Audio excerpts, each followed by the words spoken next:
ना होगा, और अगर सब मिलकर कोशिश करें तो रास्ता निकल सकता है। राजू के चेहरे पर एक उम्मीद की किरण जागती है। हाँ बाबा जी, अगर सब मिलकर काम करें तो हम पानी ढूंढ सकते हैं। हमने पहले कभी यह कोशिश ही नहीं की। लेकिन इतनी कठिन जमीन में नया कुआं खोदना आसान नहीं। मुश्किल जरूर है, नामुमकिन नहीं। अगर हम मिलकर काम करें तो ये हो सकता है। राजू खड़ा हो जाता है। उसकी आंखों में एक नई रोशनी है। तो फिर हम कल से काम शुरू करेंगे। मैं गांव के सभी युवाओं को इकट्ठा करूंगा। हम मिलकर नया कुआं खोदेंगे। यह कहते हुए वह शामू के साथ गांव के दूसरे युवाओं को बुलाने के लिए निकल पड़ता है। कहीं दूर से गरज की हल्की सी आवाज आती है, जैसे आकाश ने उनकी उम्मीदों की गवाही दे दी हो।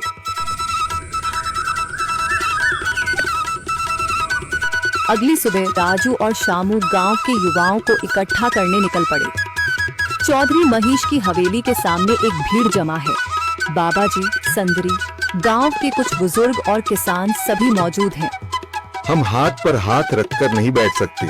अगर अल्लाह ने हमें हिम्मत दी है तो हमें खुद पानी के लिए मेहनत करनी होगी। हम एक नया कुआं खोदेंगे।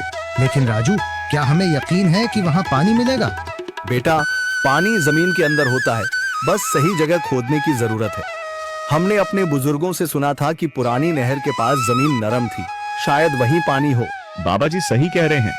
अगर तुम सब यह काम करने के लिए तैयार हो तो मैं अपने कुछ मजदूर भेज सकता हूँ। धन्यवाद चौधरी जी, लेकिन हम सब खुद भी मेहनत करेंगे।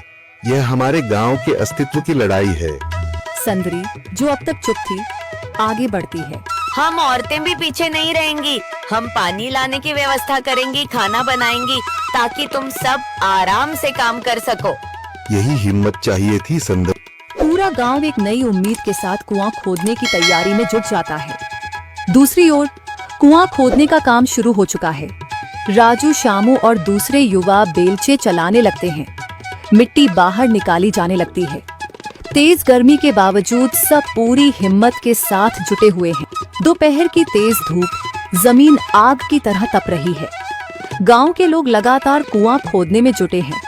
हाथ छिलने लगे हैं, माथे से पसीना बह रहा है, मगर किसी ने हार नहीं मानी।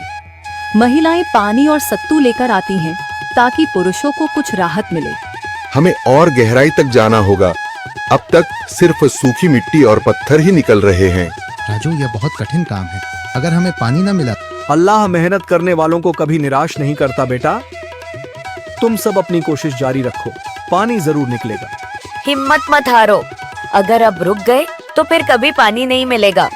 सभी फिर से जोश में आकर काम में जुट जाते हैं, मगर सूरज की तपिश बढ़ती जा रही है और कई लोगों की सांसें तेज चलने लगती हैं।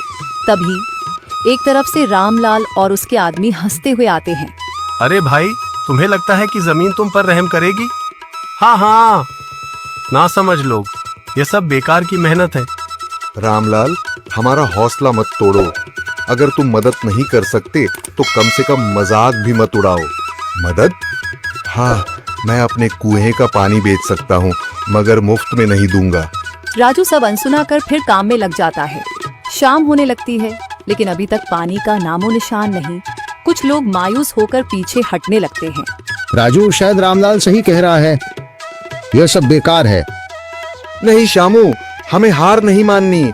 अगर आज हार गए तो फिर कभी हिम्मत नहीं कर पाएंगे। तभी अचानक फावड़ा किसी कठोर चीज से टकराता है। एक अजीब सी आवाज आती है। राजू चौंक कर देखता है और जल्दी जल्दी मिट्टी हटाने लगता है। अचानक एक ठंडी लहर महसूस होती है। सभी लोग दौड़ कर आते हैं।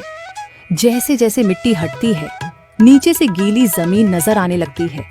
सब हैरान रह जाते हैं। सुभान अल्लाह, मैंने कहा था ना, अल्लाह हमारी मेहनत को जाया नहीं करेगा। राजू और बाकी सभी जोर लगाते हैं। कुछ ही पलों बाद अचानक मिट्टी के नीचे से पानी की एक छोटी सी धारा फूट पड़ती है। गांव वाले खुशी से चिल्ला उठते हैं। पानी पानी निकल आया। यह अल्लाह की कुदरत है रामलाल, जिस पर तुम्हें यकीन नहीं था। पूरा गांव आनंद से झूम उठता है। लोग एक दूसरे को बधाइयां देते हैं। औरतें दुआ करने लगती हैं। कुछ दिन बीत चुके हैं। गांव वाले नए कुएं से पानी भर रहे हैं, खेतों को सींच रहे हैं और